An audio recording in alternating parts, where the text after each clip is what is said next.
bukan hanya dari pertanian kekuatan ekonomi kita, ya, tapi juga dari sektor energi. Ya. Eh, Sektor energi tadi saya sudah sampaikan, eh, dulu kita mengandalkan energi fosil, ya, tapi masa depan salah satu yang potensial adalah energi yang berbasis bio, ya, bioenergi. Dan itu ada di perdesaan, ada di area-area berbasis agro, ya. Dan sekarang mengembangkan agro ini bukan hanya dengan sektor atau Kementerian Pertanian, ya, tetapi di Kementerian ESDM, ya, ada Direktorat Jenderal Energi Terbarukan, lalu juga kita punya Kementerian Desa, ya, yang mengoptimalkan potensi desa, sumber daya alam perdesaan yang bukan hanya untuk pertanian tapi juga untuk berbagai sektor, ya. Nama saya Bambang Satrono di kanal Inspirasi untuk Bangsa. Ini juga pertama kali lulus IPB sebenarnya sebelum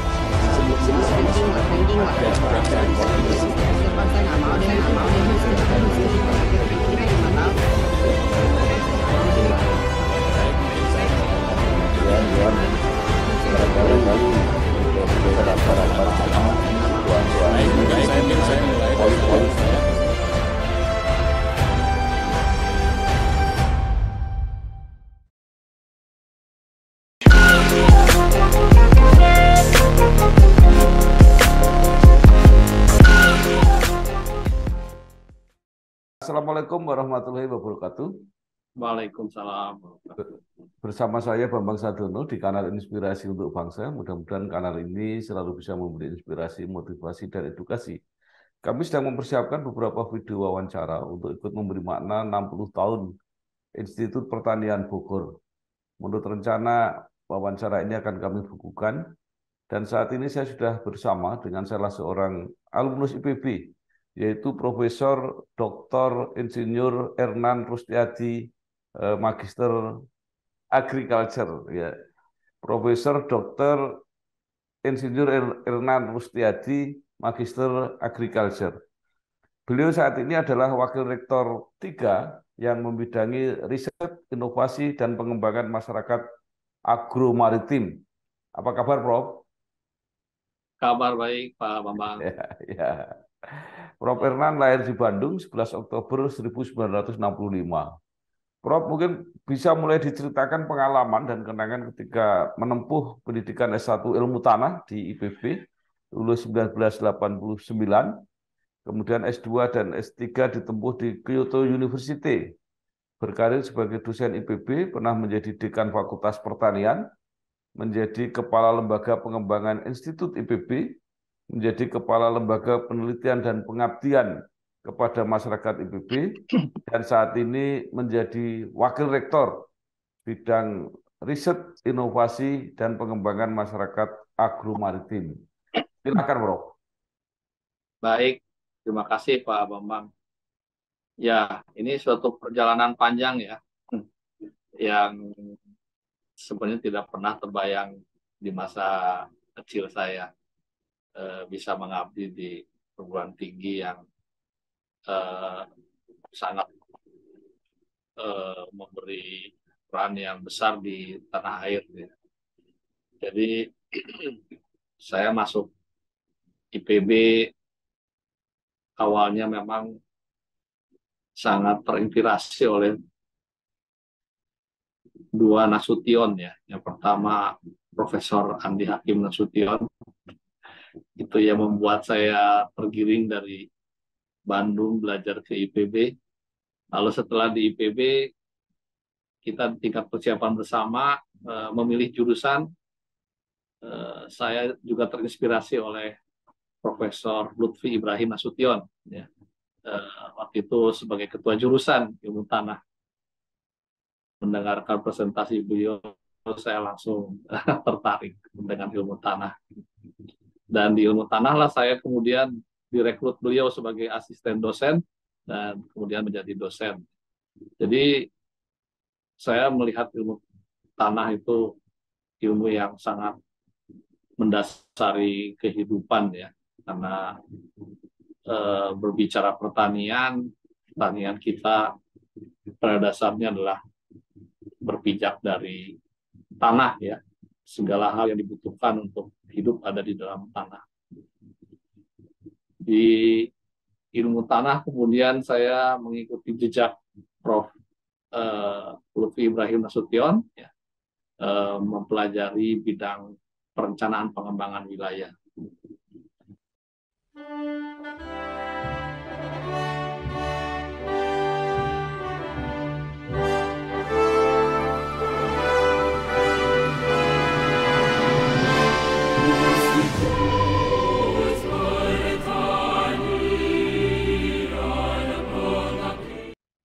Dari kehidupan di dunia ini, semua peradaban di dunia ini biasanya tumbuh di tempat-tempat tersubur ya.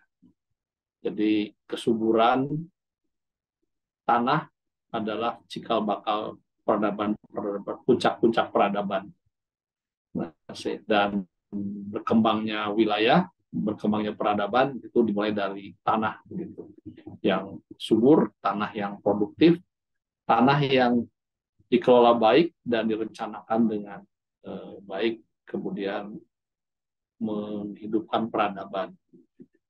Disitulah saya belajar perencanaan pengembangan wilayah dan saya berkesempatan mendapat pendidikan di Kyoto University, ya, belajar regional planning, ya, perencanaan wilayah di fakultas di Graduate School of Agriculture, ya, atau di sekolah pertanian ya, yang di dalamnya ada Division of Regional Planning. Kembali ke tanah air, saya mengabdi di Departemen Ilmu Tanah Sumber Daya Lahan, menekuni perencanaan pengembangan wilayah, sekaligus juga menjadi pengajar di program-program studi pasca sarjana ya, terutama di dua program studi yang paling utama, yaitu perencanaan pembangunan wilayah dan pedesaan, dan yang kedua adalah ilmu perencanaan wilayah. Jadi saya menekuni penataan ruang, ekonomi wilayah, pengembangan wilayah, dan sebagainya. Dan di bekal saya sebagai planner, ya, perencana, kemudian juga menjadi bekal saya untuk bisa membantu banyak pihak ya, terutama pemerintah ya, mulai dari level nasional sampai ke level desa di dalam bidang-bidang perencanaan. Dan di IPB saya mengembangkan pusat studi baru ya, P4W, Pusat Pengkajian Perencanaan Pengembangan Wilayah, dan kemudian diberi tugas ya dari amanah dari Fakultas Pertanian menjadi dekan di tahun 2011 sampai 2016, suatu kesempatan yang luar biasa, berkiprah ya, menjadi dekan di fakultas yang ya terbaik di tanah air, ya, tertua di tanah air untuk di bidang pertanian, yang jadi trendsetter ya. Jadi ini suatu tanggung jawab yang berat ya, menggawangi fakultas ini. Dan kemudian karena mungkin latar belakang saya di bidang perencanaan, rektor meminta saya memimpin LPI ya, Lembaga Pengembangan Institut, yaitu semacam Bappenasnya IPB lah begitu ya, jadi think tanknya IPB, menyusun Renstra, rencana strategis IPB 5 tahunan, juga membantu rencana-rencana jangka panjang IPB, termasuk menyiapkan agromaritim 4.0 ya. Jadi kami membuat arah ke depan, riset-riset, inovasi, dan pengembangan atau pengabdian masyarakat IPB ya, yang utamanya adalah fokus IPB, peran IPB adalah di pengembangan agromaritim di tanah air. Dan agromaritim di tanah air ke depan harus didukung oleh teknologi terkini, ya. Oleh karenanya kita menggunakan istilah 4.0, memberi pesan bahwa kita menggunakan teori-teori, menggunakan inovasi-inovasi, teknologi-teknologi masa depan untuk kemajuan tanah air. Dan disitulah kita menyusun agromaritim 4.0. Lalu kemudian LPI berubah menjadi Badan Pengembangan Institut, ya. Tidak lama kemudian saya diminta memimpin LPPM, Lembaga Penelitian Pengabdian Masyarakat, untuk mengkoordinasikan penelitian dan pengabdian masyarakat seluruh unit di IPB. Dan di periode kedua rektor, saya diminta untuk menjadi wakil rektor di bidang riset, inovasi, dan pengembangan masyarakat agromaritim 4.0. Jadi memang saya tidak jauh dari hal-hal yang terkait dengan perencanaan, pengembangan riset, ya, pengembangan masyarakat, ya. Dan ya mungkin karena itu sudah suratannya, Pak Bambang. Terima kasih. Ya.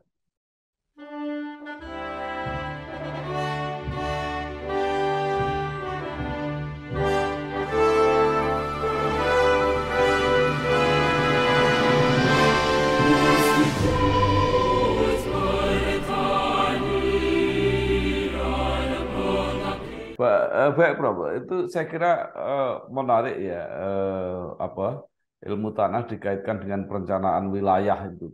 Ya, Kan akhir-akhir ini terjadi semacam apa ya, terjadi perebutan antara yang untuk pertanian, yang untuk industri, yang kemudian untuk perkotaan, pembangunan perumahan dan sebagainya. Itu sebenarnya yang ideal seperti apa penyelesaiannya ya, itu? betul, Pak Bambang. Jadi tadi kan saya menceritakan, ya, bahwa sejarah menunjukkan bahwa peradaban-peradaban dunia, ya, puncak-puncak peradaban dunia itu selalu berkembang di tempat-tempat di mana tanah subur, di mana eh, terdapat produktivitas tanah yang subur, di mana ada tanah-tanah tersubur, disitulah pusat peradaban dan kepadatan bumi ini, gitu ya. Jadi di Jawa karena merupakan tempat tersubur di tanah air, di sini juga dihuni 60% jumlah penduduk di tanah air, ya. Padahal luas Jawa hanya 7% daratan di tanah air, tapi karena paling mampu, lahannya paling mampu menghidupi, ya. Jadi terutama untuk produktivitas padi sawah, ya. Jadi di dunia ini eh, di mana ada sawah, di situ kepadatan penduduk tinggi, ya, di dunia ini. Jadi eh, nah, sehingga disitulah peradaban berkembang, dan kemudian, ya, sesuai dengan zamannya, banyak tempat mengalami pengkotaan, ya, jadi kota-kota, dan kota-kota tumbuh di tempat-tempat yang di tanahnya subur dan atau dikelilingi oleh tanah subur, ya. Dan kemudian kombinasi dengan konektivitas, ya, apakah dekat pelabuhan atau pusat-pusat eh, konektivitas.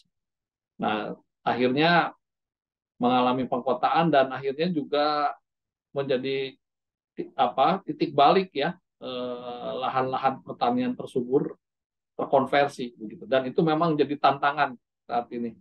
Eh, Bagaimanapun juga kita tidak bisa mengelak, ya, bahwa sektor pembangunan, semua sektor pembangunan itu membutuhkan lahan, Pak Bambang, ya. Jadi bukan hanya pertanian, industri, komersial, transportasi. Nah, tetapi kita intinya harus mencari keseimbangan, ya. Dan pertanian pun harus mampu meningkatkan terus produktivitasnya, ya, supaya eh, tidak juga boros lahan, gitu ya. Sehingga bisa menyediakan tempat untuk sektor-sektor lainnya. Nah, jadi intinya bagaimana mencari keberimbangan, ya, untuk semua sektor, bukan hanya pertanian, semua sektor perlu mendapat tempat untuk pertumbuhan peradaban. gitu Pak Bambang. Jadi Prof, tidak mudah ya, walaupun ada lahan yang lebih luas ya, kita memindahkan sawah padi misalnya, pengen dipindahkan di Kalimantan, tapi ternyata kan Iya, tidak begitu berhasil. betul, betul sekali. Kita belajar dari sejarah ya, eh, ketika kita ingin mengembangkan wilayah-wilayah baru di tanah air dengan transmigrasi, maka yang dicari adalah tanah-tanah yang paling mungkin ya untuk dikembangkan lahan-lahan sawah, lahan-lahan pangan di luar Jawa. Dan ternyata di samping kita mampu mengembangkan kawasan-kawasan transmigrasi yang kemudian bisa melahirkan kota-kota baru ya. Jadi kami mencatat ada hampir lebih dari 100 kota ya di kota atau ibu kota kabupaten di tanah air itu tumbuh dari kawasan transmigrasi ya. Itu fakta ya bahwa pertanian itu menumbuhkan pengembangan wilayah di berbagai wilayah. Tapi kemudian juga bukan hanya sawah, tapi juga terutama perkebunan, ya, terutama karet dan kemudian sawit lah yang juga kemudian mengembangkan wilayah-wilayah baru di luar Jawa itu juga karena terkait dengan pengembangan transmigrasi ya, di luar Jawa. Nah, tapi sekali lagi ketika kita mencari terobosan lahan-lahan sawah dengan skala yang luas ya dengan cara-cara mega project faktanya kita tidak kunjung berhasil ya tetapi proses yang evolutif malah lebih berhasil ya di luar Jawa ini.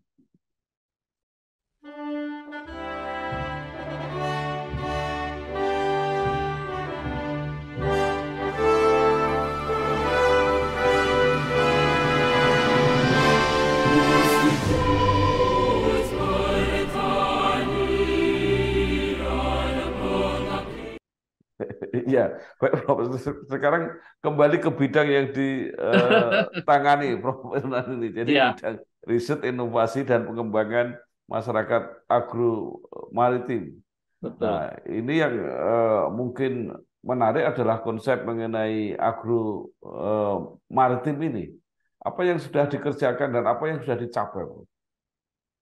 Ya, jadi konsep agromaritim sebenarnya suatu tawaran IPB ya untuk memajukan bangsa ini. Adalah suatu fakta ya bahwa peradaban dan kemajuan pembangunan di tanah air ini tidak lepas dari kekuatan atau potensi agromaritim kita. Jadi bukan hanya karena pertaniannya yang berbasis terestrial atau daratan, tapi juga laut ya. Itu juga sekaligus menjadi masa depan kita ya. Jadi kalau dulu orang mengira paru-paru dunia itu eh, hutan gitu ya, bahwa ternyata sekarang fakta paru-paru dunia itu sebenarnya bukan hanya dari hutan tapi juga dari alge ya, dari laut ya. Dan itulah yang menghasilkan oksigen ya, di dunia lebih dan itu juga akhirnya menjadi sumber makanan ya, dan sumber energi ya. Jadi masa depan energi juga sebenarnya bukan hanya dari biodiesel ya, bukan hanya dari biofuel ya, tapi juga dari biofuel atau bioenergi yang berbasis kemaritiman ya dari laut ya. Jadi dulu kita membutuhkan jutaan tahun ya untuk mengubah eh, biomasa ya dengan proses geologi kemudian menjadi fosil kemudian menjadi energi. Sekarang tidak butuh jutaan tahun. Kita bisa menanam sawit, bisa menanam berbagai komoditas-komoditas yang kemudian melahirkan energi ya. Bioenergi kita sekarang bisa melalui hasil-hasil dari agro ya, dan juga maritim. Di IPB sudah ada riset bagaimana alge ya dikonversi menjadi sumber biomasa dan juga bioenergi. Nah, itulah kenapa ini agromaritim ini sebenarnya bisa menjadi landasan kekuatan pangan, energi, dan juga semua sektor-sektor yang bisa menjadi keunggulan komparatif Indonesia ya dalam pembangunan di dunia. Begitu Pak Bambang. Iya, agromaritim adalah tawaran dari IPB. Nah, sampai saat ini sudah seperti apa? Apakah sudah masuk menjadi kebijakan nasional seperti itu, atau masih harus dibuktikan oleh IPB, Pak? Ya, sudah ada suatu kenyataan ya bahwa bukan hanya dari pertanian kekuatan ekonomi kita, ya, tapi juga dari sektor energi. Ya. Sektor energi tadi saya sudah sampaikan, dulu kita mengandalkan energi fosil, ya, tapi masa depan salah satu yang potensial adalah energi yang berbasis bio, ya, bioenergi. Dan itu ada di perdesaan, ada di area-area berbasis agro, ya.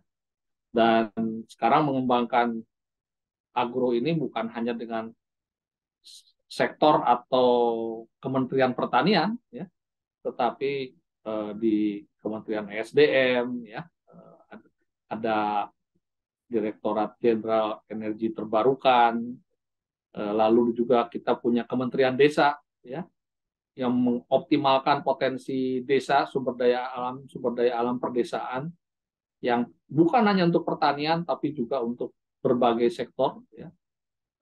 Dan kita kemudian kenapa juga memiliki Menko Marves, ya, maritim, ya, di samping Kementerian Kelautan dan Perikanan. Itu indikasi bahwa kita memang memahami bahwa kelautan, ya, itu butuh suatu kementerian tersendiri, ya. Belakangan dipayungi lagi oleh maritim dan investasi, ya. Itu indikasi bahwa memang kita semakin mengakui bahwa itulah ladang-ladang sektor besar kita, dan tapi itu membutuhkan payung, membutuhkan satu koordinasi dan arah, ya, pengembangan riset dan inovasinya. Oleh karenanya itulah kenapa kita payungi dengan konsep agromaritim 4.0 supaya itu bukan jadi sektor-sektor yang tercerai-berai, tetapi menjadi satu kesatuan kekuatan yang dahsyat untuk ekonomi masa depan. Begitu.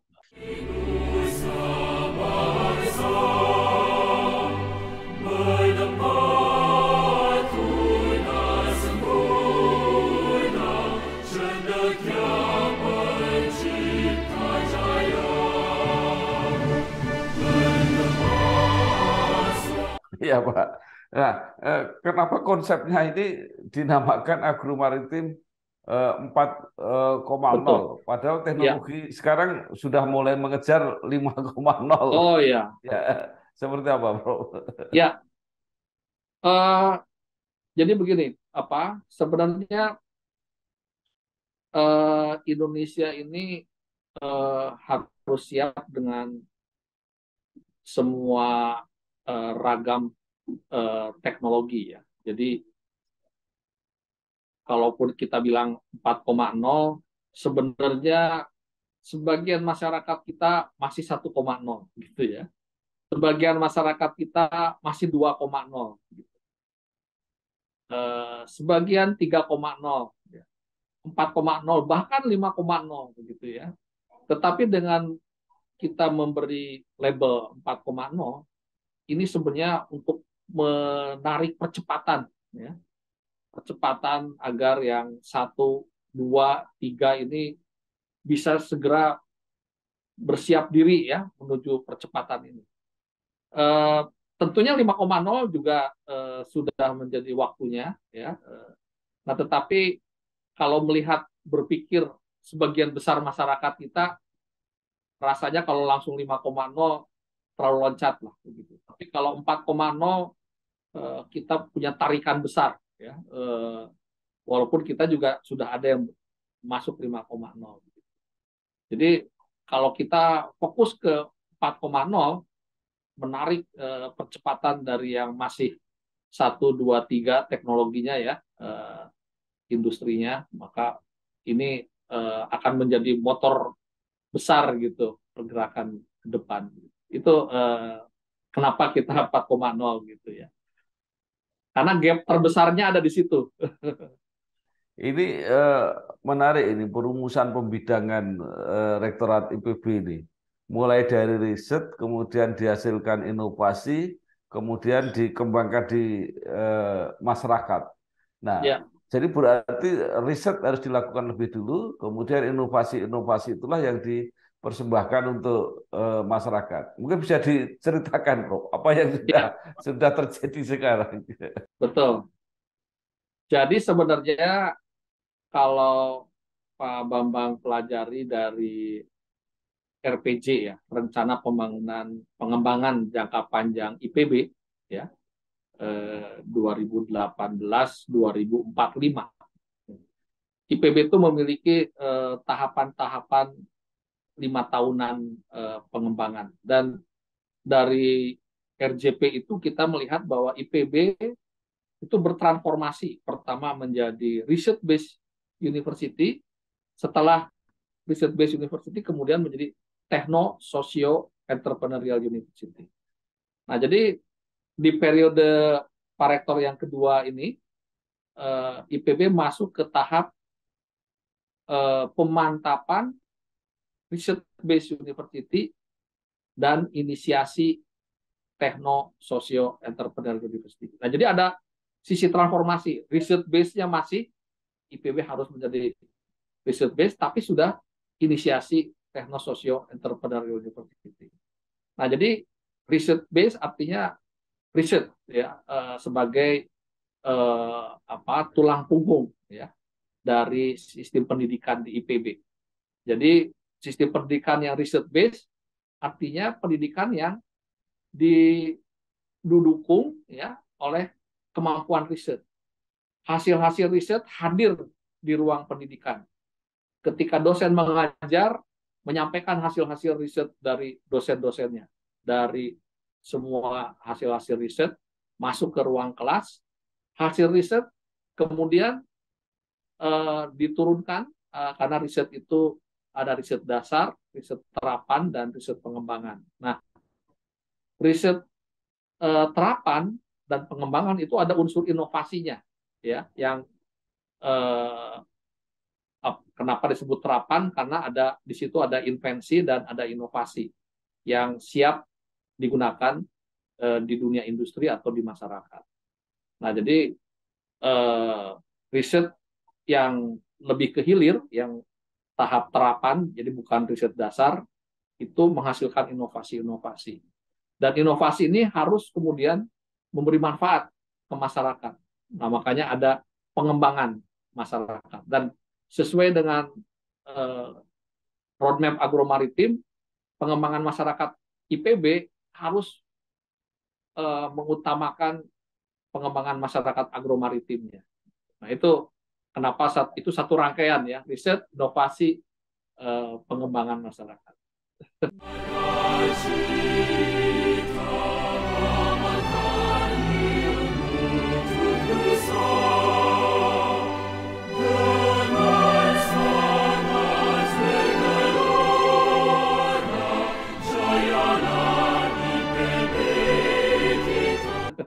Baik, Prof. Selama ini banyak kritik ya, tidak hanya di IPB, tapi hampir di semua perguruan tinggi, bahwa risetnya banyak yang hanya tersimpan di di perpustakaan, ya. Artinya riset yang berhasil akan ditunjukkan dalam pemanfaatannya di industri atau di masyarakat seperti tadi dikatakan oleh Prof. Nah, sekarang mau tidak mau kan harus kerjasama dengan industri. Nah, itu bagaimana IPB mengelola kerjasama itu? Ya, jadi memang betul ya bahwa eh, riset itu ujung-ujungnya harus memberikan manfaat bagi kehidupan, bagi masyarakat. Nah, tetapi eh, tidak semua riset itu bersifat langsung bisa diterapkan, ya. Tidak semua bisa langsung dimanfaatkan di masyarakat. Jadi ibarat semacam piramid, Pak Bambang, ya. Riset dasar itu paling bawah, gitu ya. Lalu riset terapan, ya, lalu riset pengembangan. Nah, jadi memang yang kemudian nanti menjadi bermanfaat langsung di dunia industri dan masyarakat itu memang sesuai dengan piramid, ya, memang lebih sedikit, ya. Nah, tetapi memang Indonesia ini masih terlalu sedikit, gitu ya. Jadi di satu sisi karena riset dasar itu sifatnya memang tidak bisa langsung diterapkan dan dipakai di masyarakat, ya betul bahwa memang eh, pasti dia masuk perpustakaan untuk menjadi bahan bacaan orang untuk kemudian mengembangkan riset terapan dan sebagainya. Jadi memang betul memang harus masuk perpustakaan dulu, harus masuk didokumenkan supaya menjadi landasan sehingga memang riset dasar itu selalu paling besar dan memang tidak sifatnya tidak langsung untuk diterapkan. Orang mengajarkan tentang rumus-rumus baru matematik begitu kan tidak langsung bisa dipakai, tapi itu penting sekali. Bidang-bidang biologi dasar, fisika dasar, kimia itu penting sekali. Nah, tetapi memang kita harus juga mengembangkan yang sebesar-besarnya di hilirisasinya. Dan terus terang, memang Indonesia ini memang masih terlalu sedikit, ya, level terapan dan level pengembangannya. Dan di Indonesia ini masih hanya di bawah 4% ya hasil-hasil riset yang masuk ke masyarakat. Tapi alhamdulillah di IPB, Pak Bambang, riset yang masuk kelompok pengembangan, ya, yaitu yang jadi artinya gini, di dalam riset itu kita mengenal TKT, tingkat kesiapan teknologi, ya. Jadi kesiapan itu ada 9 level, 1 sampai 9. Kalau 1 sampai 3 itu riset dasar. Kalau TKT 4 sampai 6 itu terapan. Tapi kalau 7 sampai 9 itu sudah pengembangan. Kalau pengembangan itu sudah dekat ke komersialisasi, ya, sudah dekat ke pemanfaatan oleh masyarakat. Nah, alhamdulillah kalau di IPB yang pengembangan ini sudah sampai 10% proporsinya. Ya, jadi jauh di atas rata-rata capaian riset-riset di tanah air, begitu ya.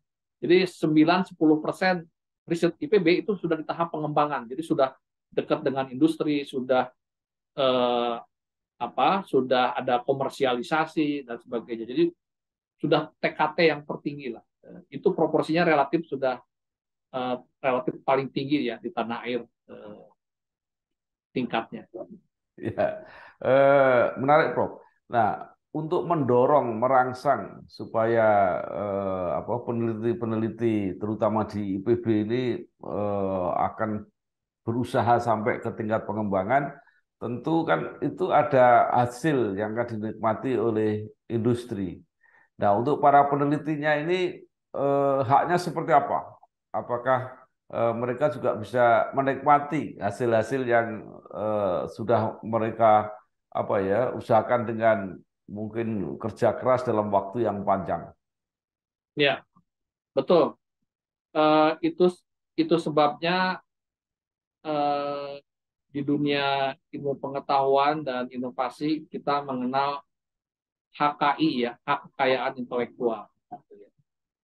Dan HKI itu ada yang juga kemudian berujung pada paten, ya, itu sudah sangat dilindungi, sangat kuat ya kalau dalam bentuk paten. Nah, tetapi paten itu sifatnya itu kita harus membayar, ya.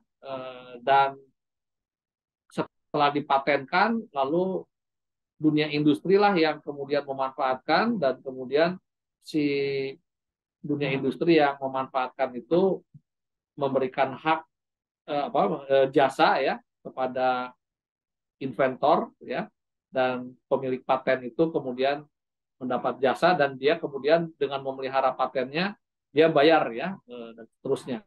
Nah, ini eh, tidak semua paten itu paten yang sifatnya komersial, Pak Bambang, ya. Jadi bayangkan kalau inovasi-inovasi peneliti IPB yang di bidang pangan, padi, ya.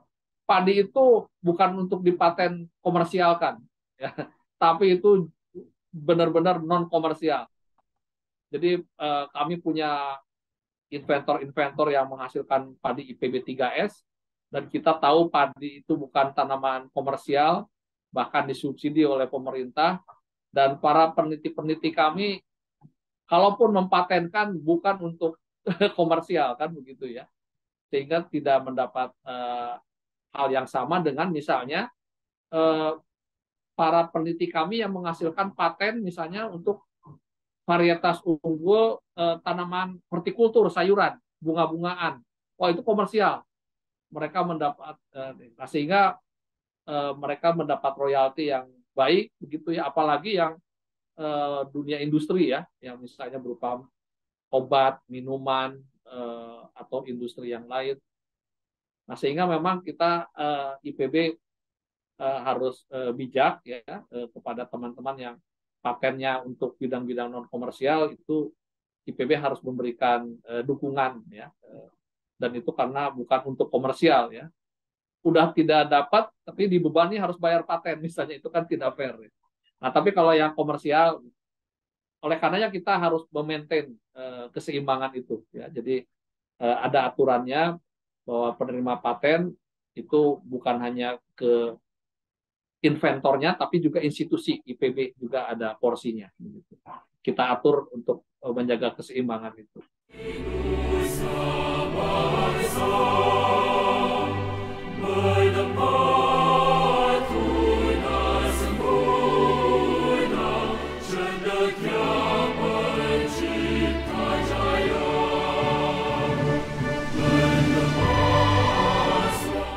Iya. Nah, menarik, Prof. Nah, sekarang di dalam apa itu mempersembahkan karya-karya IPB kepada masyarakat, gitu ya, kepada bangsa, kepada negara, itu bisa diberikan contoh-contoh yang mungkin kelihatan bahwa masyarakat merasakan. Ya, ya, alhamdulillah IPB sejauh ini sudah ada sekitar lebih dari 100 varietas yang termasuk varietas unggul, ya. Jadi gini, jadi ternyata di Indonesia ini, ya, menurut kategori bidang ilmu Kementerian Pendidikan Kebudayaan Ristek, ya, Kemdikbudristek, ada 7 bidang keilmuan begitu, ya. Dan IPB itu memang paling kuat untuk bidang pangan. Kalau bidang pangan tuh IPB nomor 1 lah. Jadi menurut Kemdikbudristek mendominasi riset-riset bidang pangan.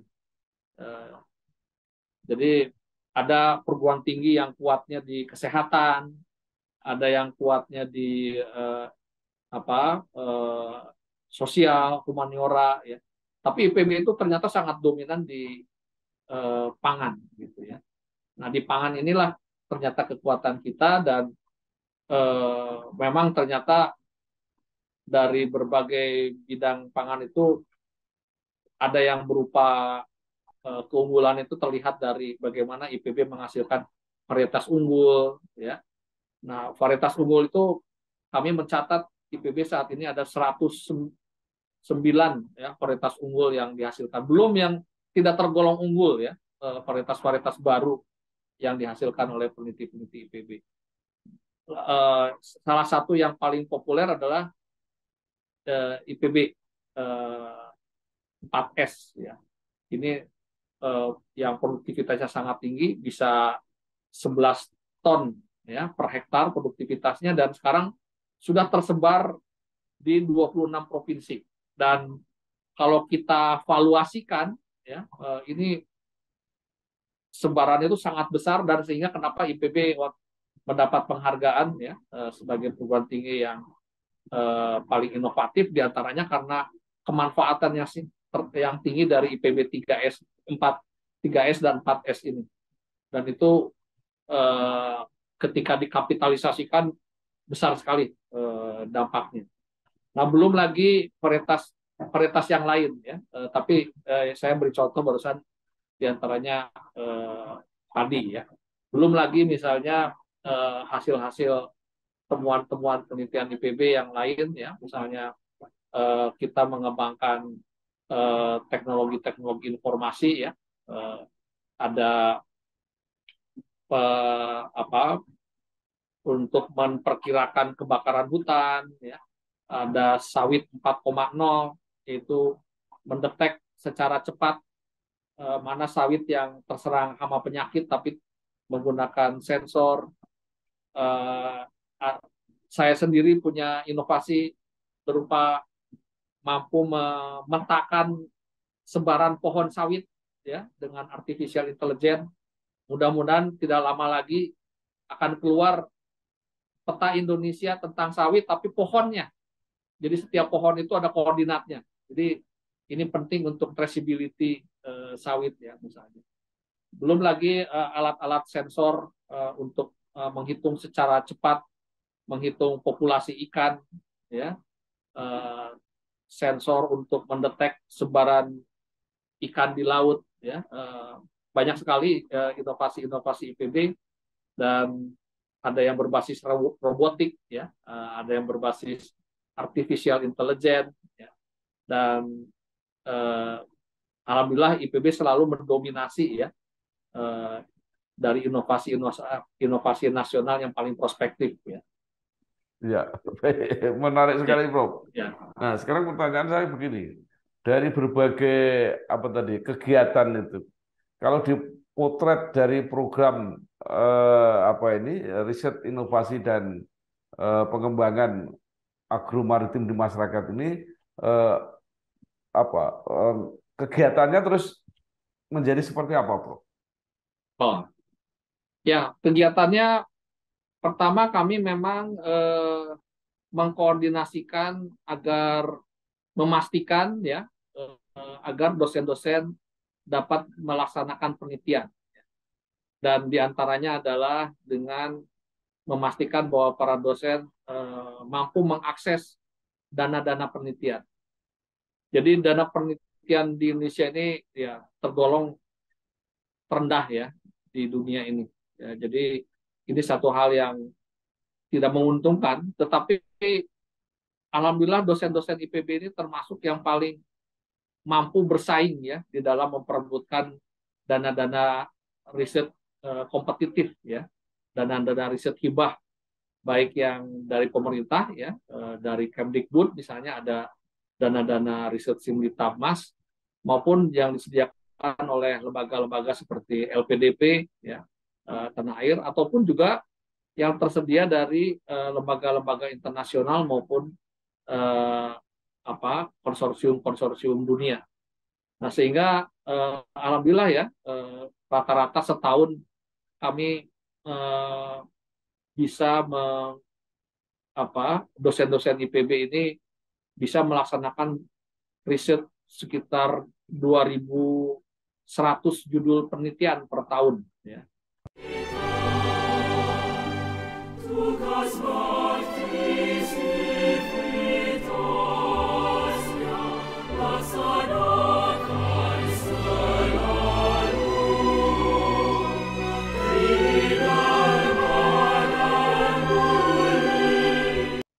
Ini sedangkan kita kan punya dosen sekitar 1.100 ya. Jadi setiap dosen IPB itu rata-rata punya 2 judul penelitian per tahun. Dan ini rasio yang relatif tertinggi ya di tanah air, dan itu terlihat dari skor Sinta ya. Jadi IPB memang 3 besar ya di Indonesia dalam hal skor Sinta ya. Tetapi IPB nomor 3 karena jumlah dosennya kecil gitu ya. Jadi skor Sinta itu kan identik juga dengan jumlah dosennya ya. Jadi perguruan tinggi yang jumlah dosennya banyak berarti jumlah penelitian juga banyak begitu. Tapi kalau di antara PTNBH kalau dirasiokan per dosen IPB itu paling tinggi gitu ya di antara perguruan tinggi negeri berbadan hukum. Karena artinya dosen IPB itu paling tinggi produktivitas risetnya. Kemampuan mengakses dana riset bersaing juga paling kuat gitu ya di antara perguruan tinggi terbaik kita ya. Dan itu tugas kami ya untuk memastikan kemampuan mengakses dana-dana riset dengan administrasinya, dengan dukungan-dukungan penguatan ya yang terus-menerus, dosen muda, ada pelatihan, ada capacity building, ada sosialisasi ya, dan juga memastikan semua dosen riset gitu ya, semua dosen riset. Walaupun memang selalu tidak merata Pak Bambang ya. Ada dosen yang sangat aktif, ada yang dosen yang paling kurang aktif, tapi itulah tanggung jawab kami untuk melakukan pemerataan dan penguatan di semua lini. Prof, terakhir pertanyaan saya begini, Prof. Tadi dikatakan bahwa dana penelitiannya rendah dan tadi yang Betul, disebut baru dari pemerintah gitu ya. Tapi kan sebenarnya dunia industri itu sangat membutuhkan penelitian dan mereka betul, selalu menyatakan bahwa kadang-kadang beda yang dibutuhkan oleh industri dan yang diteliti oleh perguruan betul, tinggi. betul. Nah, itu bagaimana supaya menyambungkan itu, Prof? Ya, jadi memang ada berbagai hal ya. Indonesia itu memang seperti tadi saya sampaikan negara dengan tingkat eh, rasio dana penelitian dan inovasi terkecil ya, relatif terkecil di dunia. Itu bukan karena pemerintahnya saja, tapi karena juga dunia usahanya juga tidak banyak menggunakan dan mengalokasikan dana untuk riset. Nah, jadi satu sisi seperti itu, ya dunia swastanya juga tidak banyak, pemerintahnya juga relatif tidak terlalu banyak dibandingkan banyak negara lain. Sudah itu kemudian betul seperti Pak Bama sampaikan, konektivitas ya antara dunia akademik dengan dunia industri juga tidak nyambung, ya. Kurang nyambung ya. Nah, memang itulah yang kemudian menjadi terobosan di era Menteri yang sekarang ya, Mas Menteri Pak Nadiem, yang mengembangkan berbagai skema-skema untuk menguatkan konektivitas antara dunia riset dengan dunia industri.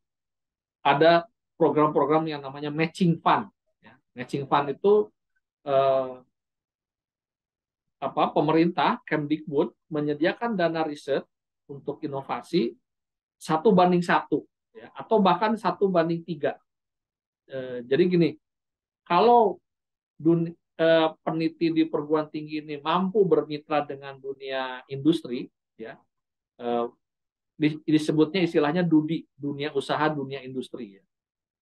Lalu si DUDI-nya itu mau berkontribusi 100 atau 1M misalnya, ya, maka dari Kemdikbud juga akan dikasih 1M, 1:1. Nah, jadi ternyata sekarang peminatnya tinggi, ya, dan IPB di gelombang pertama waktu pertama kali di launching matching kan kedereka istilahnya ya, 2 tahun lalu IPB memang ternyata paling besar, ya, paling besar peminatnya, yang paling mampu mengusulkan proposal, dan akhirnya sekarang IPB jadi PMO ya, pelaksana penyelenggaraan kederekan di tanah air begitu ya. Dan pemerintah mengalokasikan hampir 1 T ya, tapi kemarin sebenarnya awalnya dibilang 1 triliun 1,1, tapi belakangan akhirnya hanya 700 M.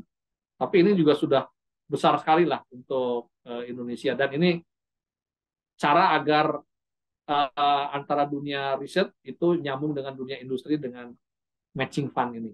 Dan ini terobosan yang luar biasa. Mudah-mudahan bukan hanya dari Kemdikbud, tapi juga dari kementerian lain ya, atau juga dari BRIN. Ya, jadi artinya sudah mulai ada kesadaran bahwa riset itu anggarannya harus diperbesar seperti itu, Prof.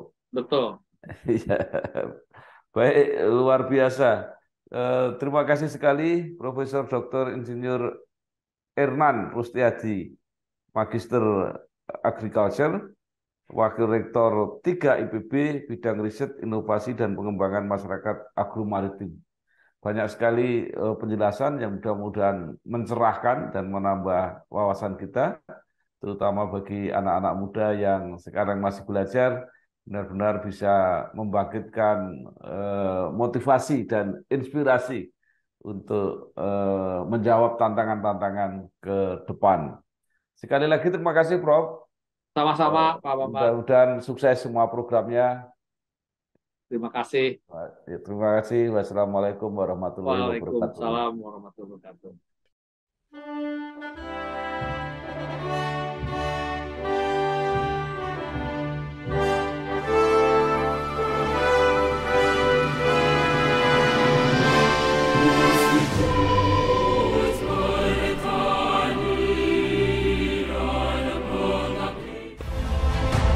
Saya Bambang Sadono di kanal Inspirasi untuk Bangsa. Ini juga pertama kali nulis IPB sebenarnya sebelum ada